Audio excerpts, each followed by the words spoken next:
Almost positive I'm getting shadow banned now on YouTube. Hey everybody, and welcome back to Divulgence. Today I'm going to be talking about the Order of Nine Angles as well as some other interesting stuff. I hope everyone had a wonderful Halloween. I am super excited to welcome back my friend William Ramsey. He has a podcast called William Ramsey Investigates, which I am still addicted to. He puts out episodes almost every day or every second day. He brings on awesome authors and filmmakers and artists, and they talk about a wild array of different stuff. And they always have great conversations. So I definitely recommend checking that out, as well as he has a bunch of great books that I've personally read and enjoyed, as well as one we're going to talk about today called Global Death Cult, The Order of Nine Angles, Atomwaffen and the Slaughter of the Innocents. I just finished this one myself, and I thought with Halloween coming up, it's a pretty scary topic. So I thought, let's get William on. Let's talk about his book. He also has some updates that he has brought into my attention, as well as he's put on his podcast. So I thought this would be a wonderful opportunity. So if everyone could just help me welcome my good friend, William Ramsey. Hey, William, how are you? I'm doing great. Thanks for having me back, Jordan. It's great to be with you. Awesome. No, I'm so happy for you to come back. I finished your book like I said I would. So I thought, hey, let's get you on. Let's talk about it. So before we do that, I will get the ball rolling by announcing that we're going to do a giveaway for your book. So we got 2 signed copies, again, of Global Death Cult that we're going to give away. So if you want to enter in for that contest, you can send myself a message, Divulgence Podcast, on any of the social media channels, whether it be Facebook, Instagram, or Twitter. Twitter would be the easiest one. You can just send me a quick DM or Instagram. So if you want to enter for that, make sure to do that. I'll let everyone know when the timeline is. I'll probably do it sometime around maybe a week after the episode's posted, but I'll make sure to communicate that with everyone on social media. So yeah, it's an awesome book. It'll be a signed copy, brand new, and I know you're going to enjoy it. So definitely make sure to check that out. So can you tell me, William, what got you interested in the Order of Nine Angles and the other groups that you talk about, and what led you to writing this specific book? Well, I think it's just because my earlier books, I kind of looked into the occult. I was looking into Crowley, the smiley face killers, and really, I think somebody had mentioned the Order of Nine Angles on one of my YouTube videos, but I just passed over it. And it wasn't really until a researcher by the name of Igor Sarsky, who was also a smiley face killer kind of researcher, reached out to me in August of 2020. And I've done 3 interviews with him, so people can check those out. And I've included the audio of 2 of those interviews at the back of this book. He talked to me, and so then I was like, oh, this is really fascinating. There's a lot of overlapping doctrines in this group, the Order of Nine Angles, and a lot of things that just happened really in 2020. There had been recent cases that I include in that happened. One is like Meltzer, who tried to betray his army unit to the ONA, and another guy in Toronto, kind of closer to you. Yeah, his name is William von Nudegem. Yeah, and he hasn't even gone to court yet, but he stabbed at least one guy. Well, actually snuck up and slit his throat. It's pretty graphic. Snuck up and slit his throat outside of Toronto, in the suburb of Toronto, and possibly stabbed another guy a week before that who also had a knife injury and was murdered. But he's still going to trial. So those things were happening. So I was like, oh, so this is actually happening in the real world. And the more that I researched it, it opened up kind of this understanding of who the Order of Nine Angles was, but their effect really at a global level, I think, with the advent and growth of transnational communications, internet, pretty much. And so it really piqued my curiosity. So I really kind of dove in. I get as much of the literature as possible. I mean, there's 10,000 pages of like ONA literature. So I really tried to focus on the earliest stuff, the core documents and the core concepts. And so that was led to this book and how the ONA is influencing things around the world. And it influenced the far right here. It comes out of the far right of England, but it's this one group, Atomwaffen, that really is fairly new, that started in 2015. Some of the ideas of the ONA have clearly seeded through this right-wing group. So it's kind of like occult Nazism, or post-Hitler, post-Crowley, kind of National Socialism socialism, occultism, and I thought it was very. I thought my reason to writing this book is because it was kind of a set of novel ideas that were secretive and not really public. So my goal with the book was to try to as cogently and clearly as possible lay out where it's from, the history, what their ideas are, and their effects to the present day. Wonderful. There's so much interesting stuff. I'm sure we'll touch on as much as we can today, but just to add to the Atomwaffen point, so in your book, it's translated in German to nuclear weapons. That's correct? Correct. And just to make sure I got this correctly, is Atomwaffen a cell, or another term you use in your book quite a bit is nexion, I believe? Right. So is that a nexion or a cell of the Order of Nine Angles? It's an excellent question, and I don't think it's been confirmed that Or it is. hasn't been confirmed. Right. It hasn't been confirmed, but there are overlaps with this thing. But there is a group that has overlapping things that just really came out, and it is part of the updates that I really just updated. The final update was this morning, or it got approved this morning by Amazon. But there's a group that literally is a nexion of the ONA titled Temple of Blood out of South Carolina. And it's run by a guy named Sutter, Sutter, who publishes a lot of the occult doctrines called Martinet Press. And a lot of those books that came out of Martinet Press influenced Atomwaffen and some of the main core documents of the ONA. Some of that literature, like the Sinister Tradition, there's been pictures of these guys in it. And definitely you can tell that in their postings that other researchers have accumulated that these guys have done it. And there's a lot of right-wing researchers. There's guys, some names I don't really want to expose it. If you look into it, there's been other journalists who've done really good work. I mean, I got to tell you, some I've reached out to, but so they've acquired these pictures out of their social media. A lot of these guys who are in the Atomwaffen are holding up books of the, Sinister Tradition. So it's really fascinating to see the growth of this group come out of 1980s UK National Socialism, and just with the growth of the internet and easily obtainable publishing, infuse their ideas into the far right here in the United States. And the Atomwaffen is, I mean, whether it is a part of the ONA technically or not, it would be they're located in the United States or North America primarily, I think. Well, the original member was from Tampa, Florida. So his name was Brandon Russell. Brandon Clint Russell, right? Who recently just got up. This is my update. So I published in May.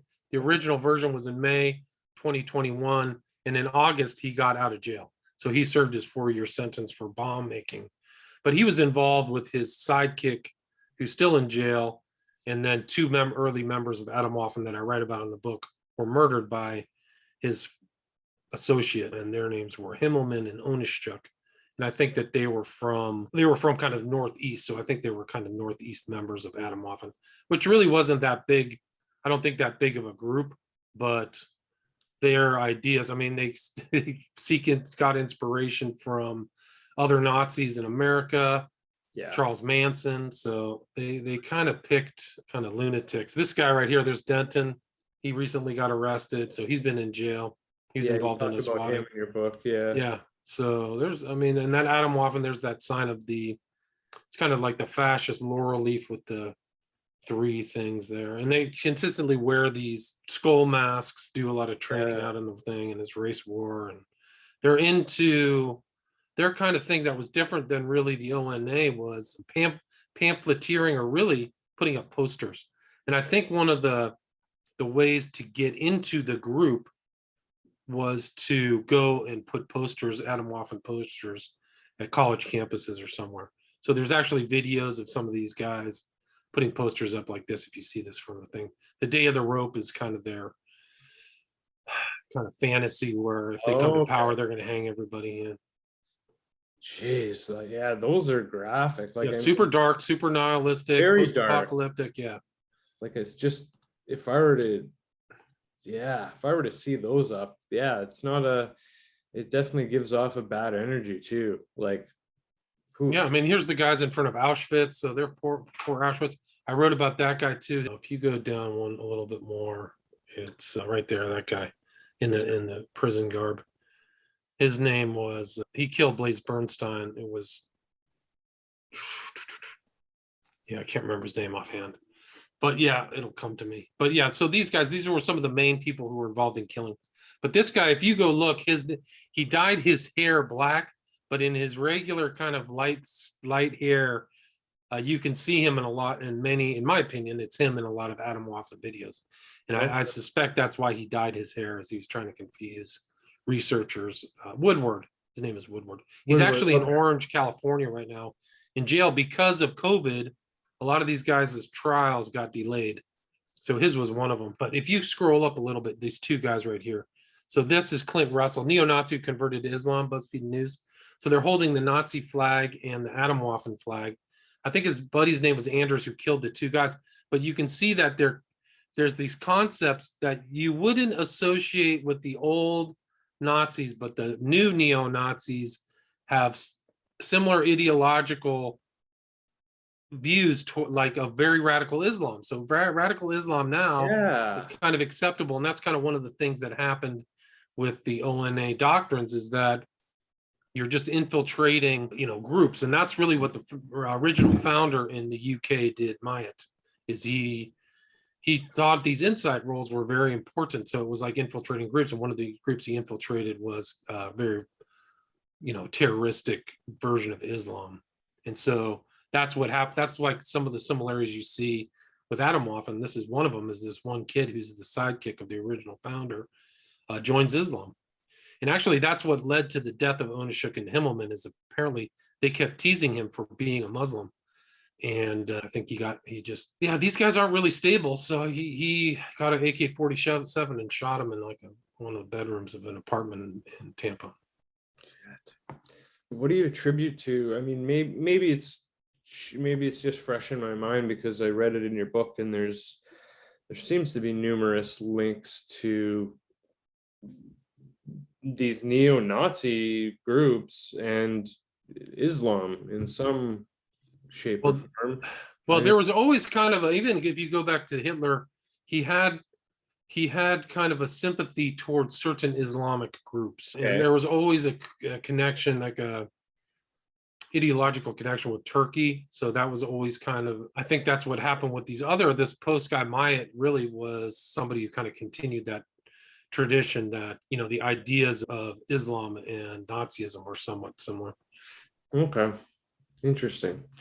Yeah, because but if you're, you have to kind of the kind of ideology of ONA is almost like their belief. At least if you read it, and even not the Nazi part, but it's about accelerationism and creating chaos, right? Oh, there's that picture. That's what I was talking about. That's the one. Okay. Right. So there it is. They were also, the Nazis thought they were Aryans, right? And Iran is Aryan. Iran actually means Aryan. It's just a variance of the word. So Iran, Aryan. So supposedly the Germans came from that area and populated Germany. That's why they always looked east. So they had sympathies for these other groups, certain parts of Islam. And there's a picture, I think, of Hitler talking to the Mufti of Jerusalem, even before Israel was formed in 1948. So 1941. Yeah, 1941. So if you want to learn about Hitler, I did a 7-part series on my podcast of his psychological analysis from the United States perspective. Okay, cool. He was not normal. He was not normal. Hitler or Hitler, yeah. Well, yeah. We can go on, yeah. They say he wasn't normal, but he's a coprophiliac is really what he was. He had you can get really graphic, but yeah, sure, man. Yeah. I recently bought a few books on, like, there's one called Blitz, and just the war, Nazi and the Reich and all the drugs they were using and stuff. Drugs, yeah. He was drugged out all the time. Yeah. He's a mess. So there's a lot of stuff that you don't learn in the history books. So I'll definitely check that out. But yeah, no, it's a 7-part series. I think it was well received. And I think I just read it directly out of it. It was compiled. It was known as the Longer Report. And then it got changed to a new title called The Mind of Adolf Hitler. But what it really was a compilation of all the intel that was put together prior up to 1943 from as many sources, people who knew Hitler, his girlfriends, and they compiled it into, I think, a 200-page document with 1,000 pages of notes. So it's very rigorous, and it was done for the benefit. It was, you should see it up there. If you type it in there, it should pop up. You're going too far down. Is it on? It should be one part of it should be on there somewhere. But it was done by Wild Bill Donovan, right? So it was the real, prior to this, to the CIA's founding, this group, the OSS, Office of Strategic Services. There you go. Yeah, that's it. Somebody put that up somewhere else. What's that thing? Hami? I don't even know what that is. Click on that link. Oh, well. Yeah, so that's part 3. So it's 7 parts. Cool. No, I'm gonna check that out for sure, man. Absolutely. I love that stuff. So I think it's important to kind of see his psychology. Is like he was going to drive everything down, and yeah.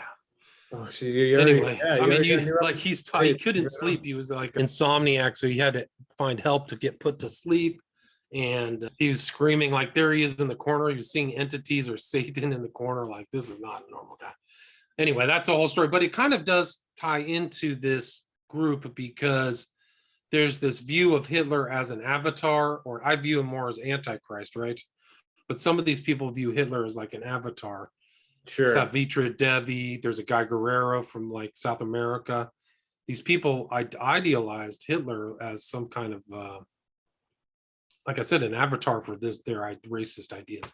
And so I think this group does too, the ONA. They time history from the birth of Hitler. And you can say Hitler kind of almost was a German messiah, or tried to take the place of Christ in an antichrist position.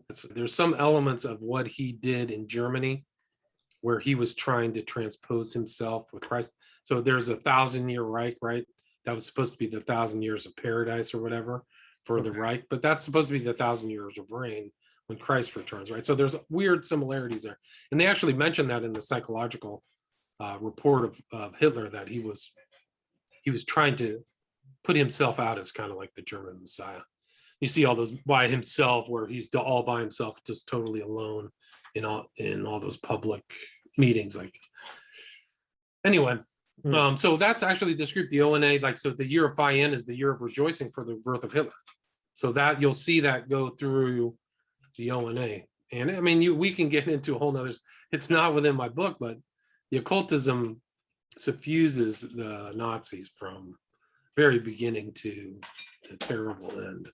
So yeah, it's another story. That's a whole. I mean, just in general, the occult and the Nazis, like I was saying, that stuff interests me so much. Like, there's so many books and topics I want to get There's into. one, if you want to listen to a really good one, it was Eric, I can't remember his last name, he's a professor, but I interviewed him about his book called Hitler's Monsters. Okay. And it was, and that you can find that on my podcast. Oh God, what's his last name? Anyway, really a great scholarly kind of I think he called it crypto history. So he's the opposite of crypto history, where people kind of just make sweeping statements. But the real history is actually disturbing enough. But Hitler's Monsters, yeah, I think it was a paranormal analysis of Hitler's Third Reich is the subtitle. Ooh, interesting. Okay. I'll have to check that out for sure. I gotta figure out his name. It's bothering me. And all the people who kind of surrounded him pretty much were monsters. Eric Kurlander. Oh, okay. Yeah. Oh, yeah. The people he kept close. My last episode, or a few episodes ago, I did one on Camp X in Ontario in Canada, the secret agent training camp, and it was a great episode. And there's a tie to, I forget his name, but he was called the Butcher of Prague, and he was actually the guy who concocted the final solution idea. And I don't remember. Was he killed in Prague? Yeah, I believe so. Yeah. So the two agents that they trained to go get him were trained not far from Toronto, not far from where I live. Oh, really? Wow. Yeah, it's cool, man. It's really interesting. Really interesting. I think that guy was supposed to be, if Hitler died, he was gonna run the Reich. I can't remember his name now. Okay. I see his face. He has like a, yeah. If it's the same guy that we're talking about, then they used to call him the Butcher of Prague, a Reinhard Heydrich. Yes, that's it, Heydrich. Yeah. You should check the episode out, but I'll send you. Yeah, I'll check it out. That sounds interesting. I'll send you a copy of one of the books. It's crazy. Last time I was in Thunder Bay, I went to a used bookstore, and there was a copy of his name's Lynn Philip Hodgson, a copy of his book for $5. Bought it, read it, reached out to him, and yeah, it was great. That's and cool, man. That's really awesome. cool, because I know you talk about with your books and Crowley and stuff, and how Ian Fleming mixes in. So he mixes in at Camp X too, and that's where he gets a lot of his James Bond ideas, and he meets the guy who writes Goldfinger there. And it's great, man. It's William, you should check it out. It's really interesting. Whether you read the book, I'll see if I should have an extra copy now. I'll see. You should ship it to me. Yeah. But yeah, man, I will. I'll send you my check the episode out or listen to it. It's cool. It's really cool. I'll listen to it. Yeah, I would listen to it. Sounds like something that I would enjoy listening to. Yeah, it's cool. And he's setting up a museum. And yeah, anyways, not to get off topic, but we'll kind of overlaps. It's the web of history. Yeah, right? So it's just cool, the Ian Fleming thing. So I'd like to do an episode eventually on him and just connect stuff that you've written on. Well, it's interesting because you're bringing up the Nazis, but I did another interview about Otto Skorzeny, who the Devil's Disciple. His name was Stuart Smith. I actually remember that author's name, but he said that one of Fleming's characters was based off of Otto Skorzeny, who was really kind of a commando sidekick of Hitler, involved in all kinds of subterfuge, even post-war too. He was involved, and he worked. I mean, it's crazy, but he ended up working for the Mossad and ratting out ex-Nazis. So he was a very tough customer. He was a very tough person to know, I think. But it was just interesting. There's another tie into Fleming I didn't know. But Fleming used real characters. So Le Chiffre was Crowley. Yeah, so I've heard you talk about that before, about connections he's made. And then when I interviewed Lynn, and you make, like, I'm sure in the book you'll read and you'll make the connections, but the ones that we highlight in the podcast, there's like, I would just like to start analyzing some of those older Bond movies again, because based on the connections that were made in the podcast we did, he definitely likes to write about what he knows, who he knows, what he's done. So, well, here's another one. Here's another addition. So I know that all of those poker scenes were taken from those vignettes were taken from experiences that Fleming had in Portugal, playing across from Nazi officers, right? So that kind of head-to-head thing all comes from that. But also, there's a scene, at least in one of the early movies, he goes into Le Cirque Club, and Le Cirque was known as this fascist, post-war fascist group. You can go and read about Le Cirque. So he's referencing all that stuff in his books. It's not purely from his imagination. It's from his experience. And you can read my book, Children of the Beast, and there he was very much involved in World War II and luring Hess to the UK through subterfuge and all kinds. So I think there's a movie coming about one of the operations he was involved in, which was faking the landing at Sicily or something by dropping a dead body in the Mediterranean with fake documents, hoping that the Germans would think it was real. And apparently they did think it was real. Now, Fleming was involved in that. So you can see that all of that stuff plays out into his books that, people just see the movies, and typically the book is telling you the real story. The movie kind of has it's almost like a visage of really what the author's putting in. Yeah, you know what? And on that point, it's funny because, and again, you'll hear about it in the episode, but Paul, I believe his name's Paul Dane. He's the screenwriter for Goldfinger, and then he did the classic Planet of the Apes movies, and he's pretty well known in Hollywood after the war. Apparently when it came to the book versus movie thing, Goldfinger, the movie, really was one that really people were like, okay, geez, this is where the movie is way better, and it hits on so many interesting stuff. So it's just interesting that there's that connection there, and it's so, well, I mean, so many books. I mean, there's a lot of films out there that you can learn about what the author was really telling before the screenplay got written. If you read the books, like if you want an insight in 2001: A Space Odyssey, you got to read Clarke's version even before you watch the movie. He reveals so much stuff in that book, and by not having that book out at the same time the movie came out, it made Kubrick's version much more mysterious. But it really is kind of the blueprint of 2001. And so, at least if you know what you're reading. Same thing about Fight Club. You got to read Palahniuk's book.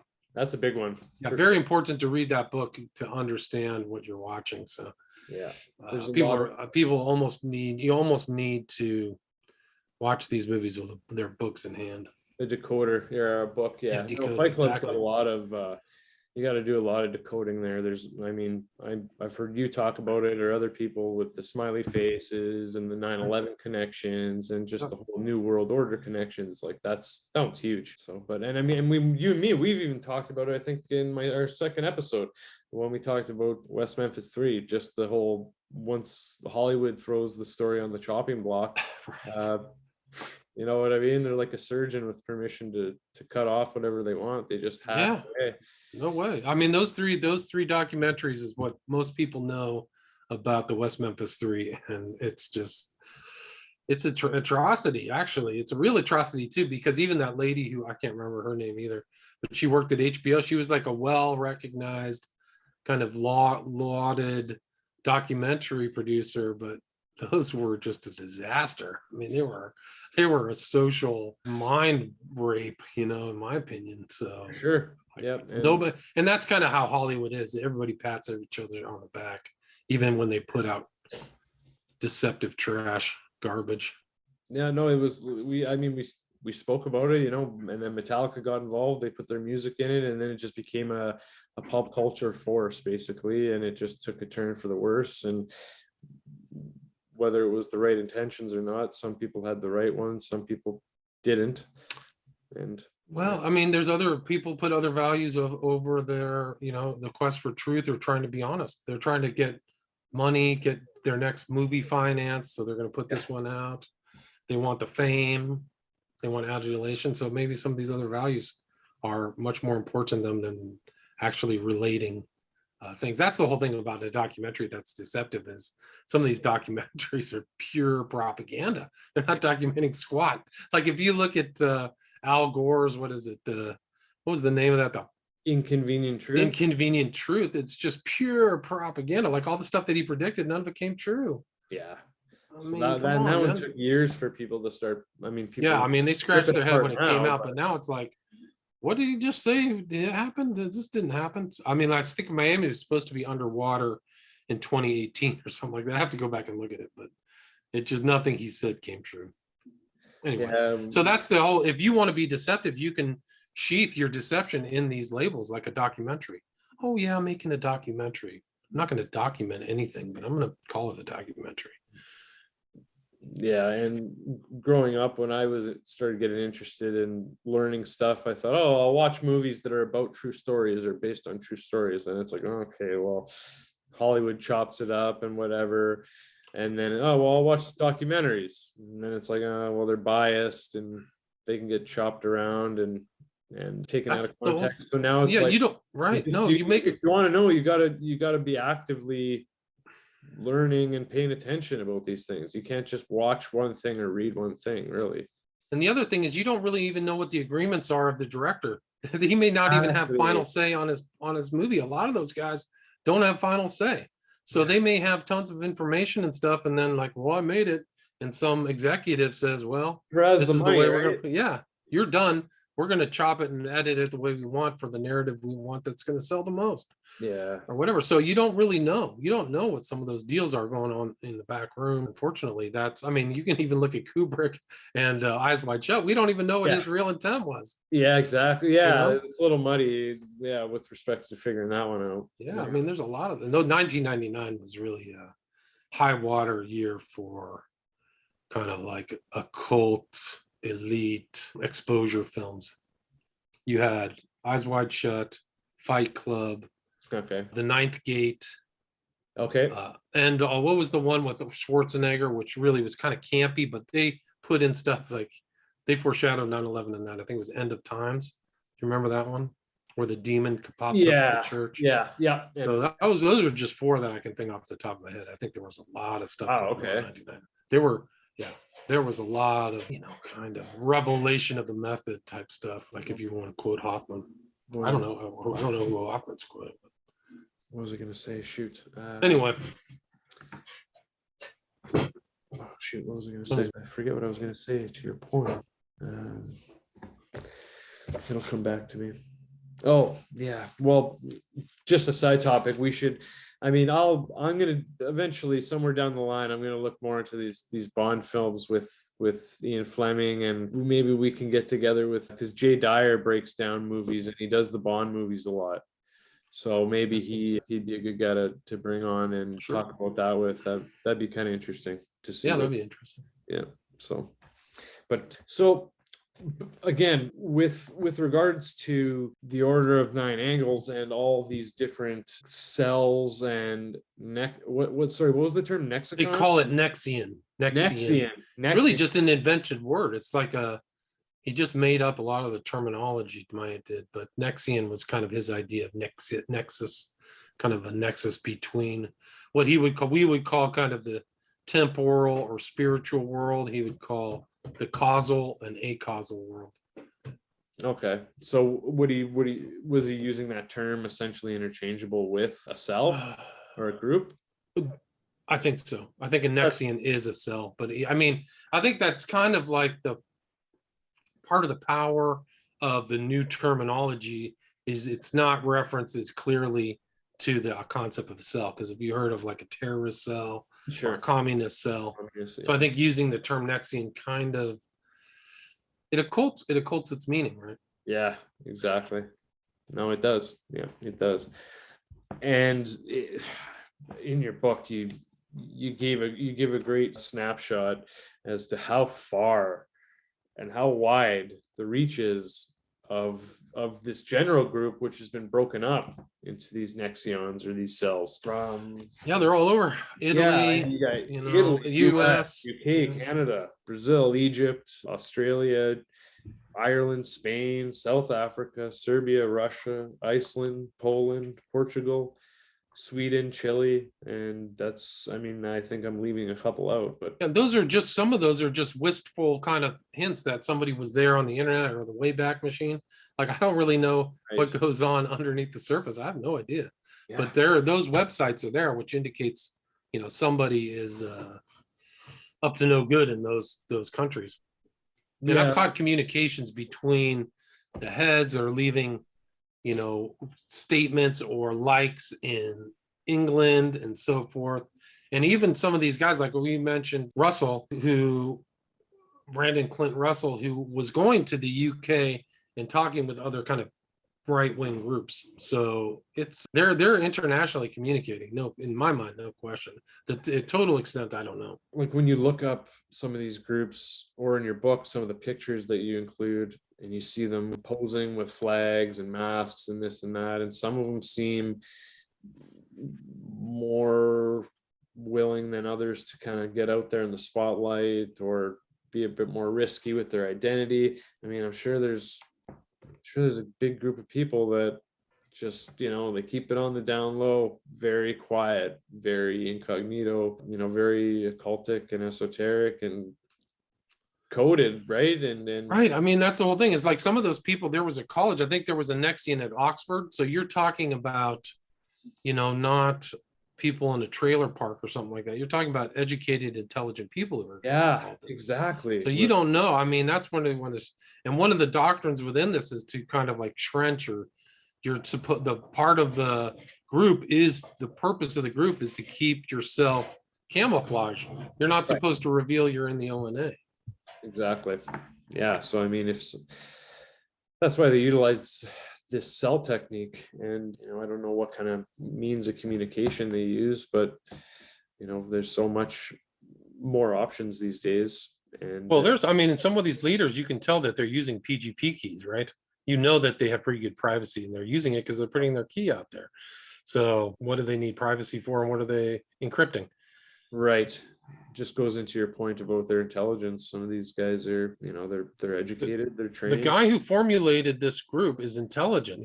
He writes in other stuff, and he supposedly translates some Greek, and he's Okay. integrating these concepts. There's clearly like Jungian concepts in this group, Nietzschean. So he's he's smart enough to have that kind of cultured grasp, of kind of a broader grasp of philosophical cultured ideas from different places, ancient Greece, and integrating those ideas into this, and renaming them kind of old English terms and stuff. So they're kind of new, different terms that you see. One of the interesting things that I came across in this is the bat that they have, that the ONA kind of used the term, and you'll see that bat in some of the Atomwaffen flags. So you can tell they know exactly what they're doing. They know it's specific to the ONA. It's not from some other cult group, Crowleyism or Levian or Aquinan or something. It's straight out of the ONA. And so this Brandon Russell, that Brandon Clint Russell started Atomwaffen. I'm sorry. Okay. And who was the guy who started ONA? His name is Myatt, Myatt. Yeah, David Myatt. Correct. Okay. So is he, I'm going to pull it up here, is he the one that would have invented this symbol, or is this symbol? No, the Myatt came up with that symbol, or somebody in the early formation of the ONA. Okay. And that's kind of their 9 angles. It's supposed to be, but it's in my book. I kind of explain what the symbol means to them. The symbol means to them like the planets, at least from its original thing, was the 5 planets, and then there's four kind of portals. Like there's a human portal and dark portal, and the whole idea of the group is to try to presence these dark gods that are somewhat similar to, that's, I covered him in the book. Yeah, absolutely. Yeah. But these portals where you're supposed to presence these gods into your whole, existence. Wow. Yeah, I'll have to look more. And that's important. You can see the chant right here.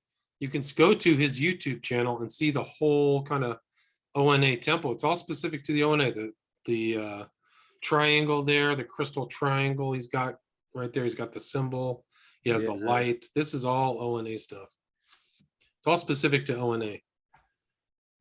That's crazy. It's unbelievable. And the thing is that they probably 999 or 9,999 would see that and just go, that's not for me. But if they get 1 out of 10,000 and they think that this is legit, that's the Sonnenrad, right? The same thing that was in Wewelsburg Castle. That was one of Crowley's henchmen. But you get 1 out of 10,000, and you're off to the races. This person thinks that this is how he's going to get power, how he's going to learn. He's got a system already, a septenary system he's got to go through, and it just matters what extent they believe it and what extent they're going to take it to, right? And let others perceive that they believe it, right? Like, right. There's so many levels, but that could be for any ideology, whether it's Christianity, Judaism, Islam. Like somebody could be a lackadaisical Jew or Jewish person or Islam, but some people are like, this is my life. I am a rigid, ultra orthodox ONA member or Christian or Mormon or whatever. So if they get one that's super orthodox and just says, this is my identity, that person is a lunatic, like a literal lunatic, because of some of these things they're supposed to do take place at full moons and stuff. Right. So have you, once I read your book, I wanted to pull this one out again and give it a read. Have you read Lords of Chaos? No, but I'm somewhat familiar with some of that stuff. Yeah. And I've actually been doing there's a guy I know who's doing a lot of research. He lives in one of the Nordic countries and knows the languages, and he says the ONA presence or some of its ideas are definitely have been seeded throughout the farthest right, the kind of satanic Nordic right stuff. That's crazy. Yeah. I mean, you can see that picture there. There's Crowley right there. Mayhem Singer's ominous knife play. Click on that there, or that one, yeah. If you can open that picture. There's Crowley, Stalin. This one here? Yeah, that's Aleister Crowley. Right Oh, there we go. That's actually the background of my first book. Is him. He's actually making what's known as the hand sign of Pan. So that's the horns of Pan. Oh, okay. He's a god in between the Twin Towers. Crazy. There's LeVay. Yeah, so there. Yeah, no, those names, they always seem to crop back up at some point. So there were a few names that I remember in the Lords of Chaos book that briefly come up, whether I think some of these Atomwaffen guys or ONA guys follow some of It's these. Varg Virknes or whatever. That's one of them, Varg. Yeah, exactly. Yeah. So. And I included like 2 people referencing him in my book.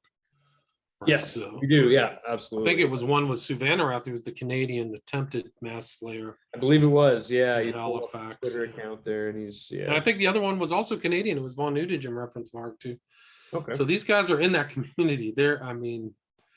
They have terrible. These are extreme ideologies. It's bad. But Suvanarath is an interesting case because she uses that term culling, which is a predominant word in ONA. Yeah, which actually bring that up. Which ties into. Have you followed the Petito case here in the States, where the blonde girl ended up getting killed? I think so. No, Petito. Well, yeah, her name was Petito, I think. I didn't watch a lot of the TV surrounding it, but it was like on the screen all the time. Gabby Petito. Yeah, her name was Brian Laundrie was her boyfriend. Yeah, but he was into Chuck Palahniuk books, and one was called Lullaby, and there's actually pictures of him with his book. And do you know what the central theme of that book is? What? It's about culling. Like he says this one lullaby that he culls human beings. Right, that's the actual word that's used. And the reason I came across that is because, do you know who Dog the Bounty Hunter is? Oh, I am the dog. Right. So the Dog the Bounty Hunter said that he thought Laundrie was either a serial killer in gestation or something was going on, and that he had a weird taste for music, a weird taste for books. Jeez. And this is what Laundrie wrote on Instagram. He said, "The effing craziest out of all Chuck's books on my shelf. I can't fathom how he must have written this one. I love to preach all of the insane twists and turns, but all I can say is that I'll never forget the name Rant Casey or Green Taylor Sims." So they used to read out Chuck Palahniuk's book. I mean, it's crazy. Guess where Chuck shows up? He shows up on Joe Rogan, like last week or the last couple of days. Who did? Palahniuk. Oh, interesting. Very interesting. I'm gonna have to look up this Petito case a bit more. Yeah, it's Gabby Petito was her name. Yeah, I got it right. It was all over the news here. It was kind of like people were commenting on it because like she fit that prototype of like a blonde girl in distress. So yeah, it seemed to like people. That's what I'm seeing. Identified with her. Yeah, there's a lot. See the haunting novel. Yeah. Yeah, there it is. See, yeah, I haven't seen this right here, but yeah, there's a lullaby. That's fairly recent, October 11th. Demonic World, Twisted Books, Chilling Art, Before the Murder. So did he, like, hey, spoiler alert, but did he kill Petito? I guess that's Is that kind of the. I think that's what they think is that he's the prime suspect. Whoa. He's the prime suspect, and then he went and supposedly killed himself. Wow, and he's into some stuff. Yeah. Sure, that's exactly what I think. I actually just quoted that from right there. I quoted that love of darkness part. Okay. Wow. Okay. Yeah, go up. So you go scroll up a little bit. It says, "Are you a witch? Do you believe in magic? Or a fan of magic?" That's the book description. Interesting. Pocket guide, witches is for you. Wow, interesting. Okay, I'll have to look more into that because that's yeah, he's into some stuff. Serial killer books, insane twists. Yeah, and then you said he's into Crowley and whatnot too. Eh? I don't know if he's into Crowley. See, there's the lullaby book that he's with, pictured with. That's Palahniuk's book. Yeah. Huh. They were at Rant. Wow, yeah. So. There it is again. Jeez. He loves that book. He loves taking pictures of that book. Oh, yeah, I Apparently know. they had kind of a very rocky relationship or something like that. Anyway, I'll just look to into tie that. into that word culling. So Yeah, no, that's a big part of the ONA and of these groups, right? Is culling and human right. sacrifice. So yeah, they clearly take it very seriously. Um, and I mean, there's a good part near the start of your book that talks about the human sacrifice and whatnot, and not well, almost like I think at one point they're talking about like the etiquette or whatnot of human sacrifice or Right, it's a good word. There is an, according to them, there is an etiquette. Like you're supposed to do certain test the Opfer before you kill it. yes, oh yes, and that is another term, the Opfer, right? All right, it's a Oh, German term, German word for sacrifice. right, and that's OFPER or OFPER, correct? Yeah. so yeah, so yeah, Opfer, yeah, culling, nexion. So those are some terms that come up in your book that were new to me. So those are um, definitely added into my occult dictionary now for sure. So let's see what else. What are there any specific for the people that do read the book and whatnot, and who haven't heard your recent episode? Are there any? Can you bring up maybe just a few of the significant updates that Absolutely. I mean, I think one is were interesting? this kid Daniel Hussein, who has a tie to the ONA through his interest in Become a Living God. And he was supposedly posting on this Balg website, which is Become a Living God acronym, which was run by E.A. Quetting. And so he went out at night and killed these two kids. He made some blood pact with a demon who thought he was going to give him money. And I think he saw there's a lot of these guys are on the spectrum of the, Asperger's or whatever. Sure. So he apparently is one of them. He just got sentenced. I think his sentence, he was found guilty, but his sentencing was delayed in the UK to determine his mental competency. Okay. But these are cases that just really happened.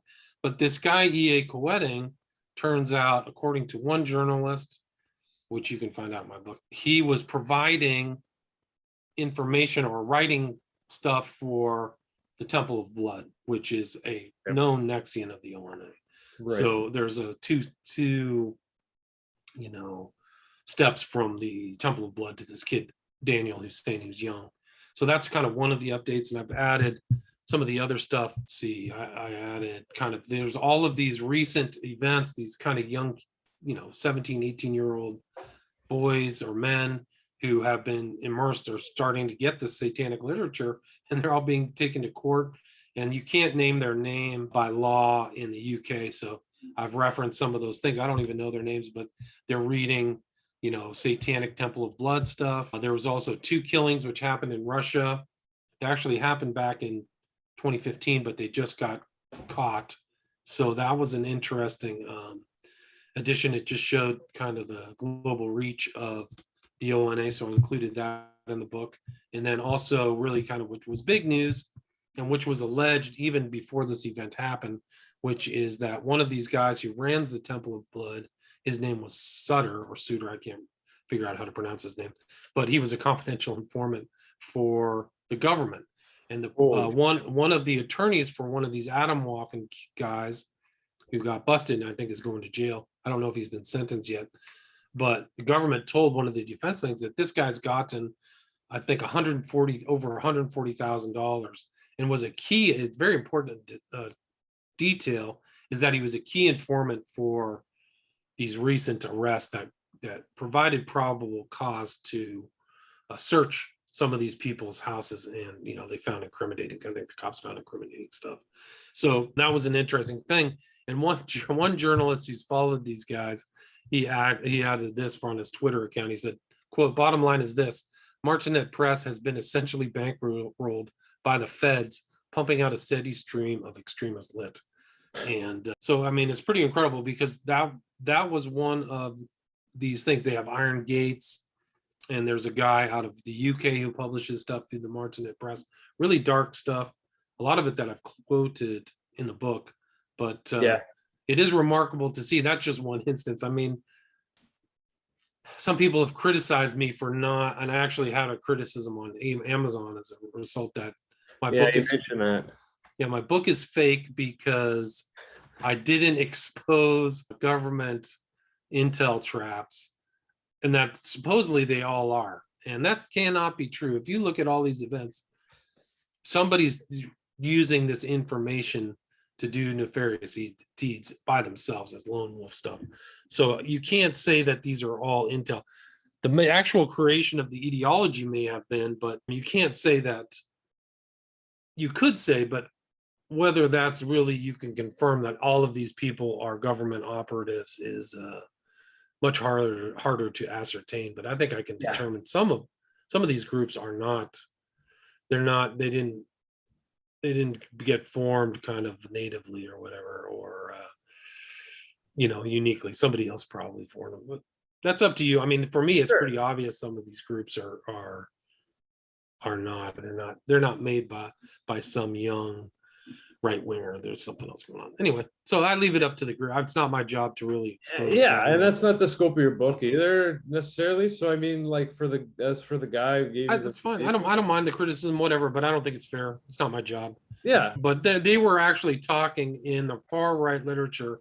I'm not going to. I think it's Stormfront. There's a writer for Stormfront who said Suter was an agent before this was disclosed this year. Really, in the last couple of months, that there was disclosed that he was an agent. What they didn't even name his name, but they named something very specific to Suter, and it's suspected to be Suter, is that he had an arrest for having a silencer and a gun that had the not the label, the numbers scraped off of it. Serial number, serial number was scraped off, so they know that he was arrested for that. So, and that's actually the exact time that he started operating as a confidential informant, so supposedly, allegedly. Okay. Gotcha. So those are some of the updates that I put in. There's a lot more stories. There's this kid Harry Vaughn. There's all these named kids or young people, 18, 17. So it's very a dangerous kind of environment where these young guys are online and obtaining this kind of neo-Nazi satanic ideas. And it's really kind of unique too. So I think that it's really popped up. I think it's really become much more prevalent in the last 2 or 3 years. Well, like this guy here, Ryan Fleming, if you don't mind me showing this, it looks like he plays in the NHL or something, right? Like you definitely wouldn't expect something from, like it's so, whether it's their intelligence or their, it's definitely not your. And he published his stuff through the Martinet Press, which was run by the Temple of Blood. So that's one of the guys who did that. So, and that guy, the supposed confidential informant is the guy who runs the Martinet Press. So there's a lot of strange stuff going on in there, but you certainly don't want your family to get involved in this. I mean, one kid who was joining Atomwaffen shot his girlfriend's parents, so he murdered those two. Oh, yeah. So that probably isn't a government op. Woodard killed some Jewish kid in Orange County, California. So that probably wasn't a government op. The two guys who died in Tampa, probably not a government op. It was just these guys with these crazy ideas. And I think that it's really kind of a shame. Like there are a couple guys who got seduced by far right ideologies who came out the other side and gave it up. And some of these young kids who died didn't get that chance. So they didn't get a chance to repent or change their life for the better. So that's kind of the shame of that, is like they either died or they lost cause. And if you go back and look at World War II, it was a disaster for everybody. Just 60 million people dead. Like, you want to go back and relive all that stuff, or try to restart that, even in a small amount? Like, that's your dream. I think it's the dream of a young, naive person. I don't think seasoned people would really ever really want to go through the horrors of that. And there's still people alive today. They're still trying some Nazis around, and there's still people who survive the Holocaust. Yeah. When the real murder was the real deaths were on the Eastern Front when Hitler made his extermination order for the Russians. Like 1/8 of every Russian died. Like it was just a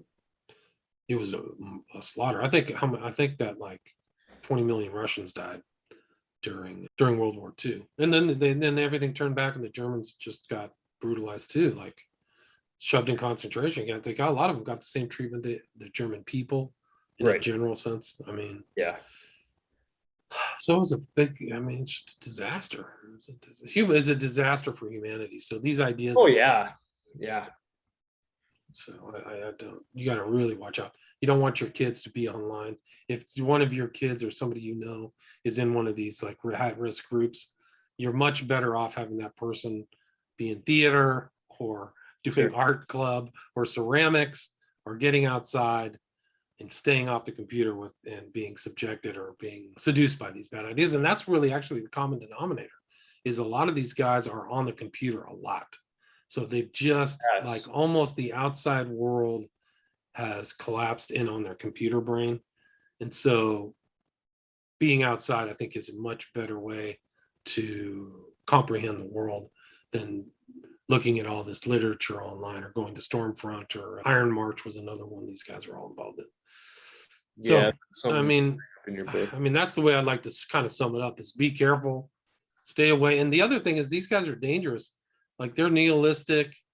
They kill themselves too. If you look at the history of the kind of Nazis, post-Hitler Nazis, even in the States, like, as that Rockwell was killed by one of his own fellow Nazis. And there's another guy named Tomaselli or Tomasini, the same thing. The Nazis killed him off because they all want to be Hitler. So they all kill each other off too. I mean, so it's just seeding the wind, you know. You're just sowing the wind. It's just a waste. Yeah, it's just a giant waste. And some of these guys, I mean, yeah. No, it's awful, William. And like some of these stories, again, I highly recommend the book. And just to bring up two stories in the book that were crazy and bone chilling. One of them was the U.S. Army private Ethan Meltzer. Meltzer, yeah.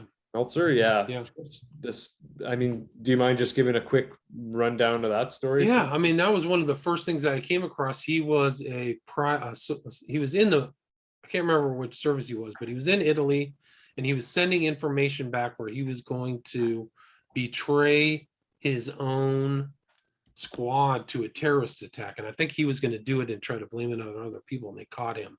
So he actually he's sitting in the MCC in New York City with Ghislaine Maxwell, who goes to trial in November. But yeah, Meltzer, he was going to plan to attack his own unit, and they caught him with this book that all these other guys have, which is the Sinister Tradition. So that's kind of one thing that, that's not Meltzer.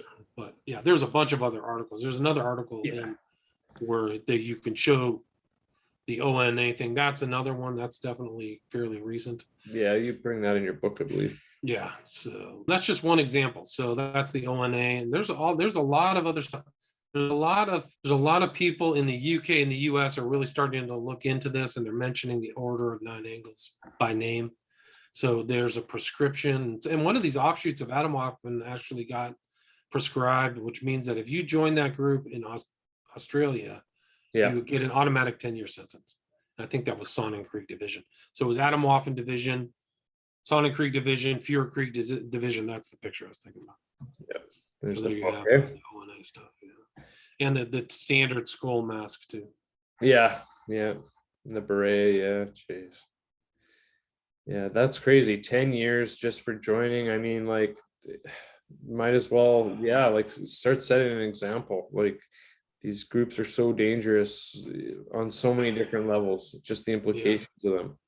It's dangerous to your family, dangerous to your life, dangerous to, society. I mean, some of these kids get mixed up in this. I mean, think of the families. Like, I guess I don't know if you're supposed to be sympathetic to like Nazis' families, but right. Like, I mean, imagine your kid grows up and becomes a freaking member of Atomwaffen and kills somebody.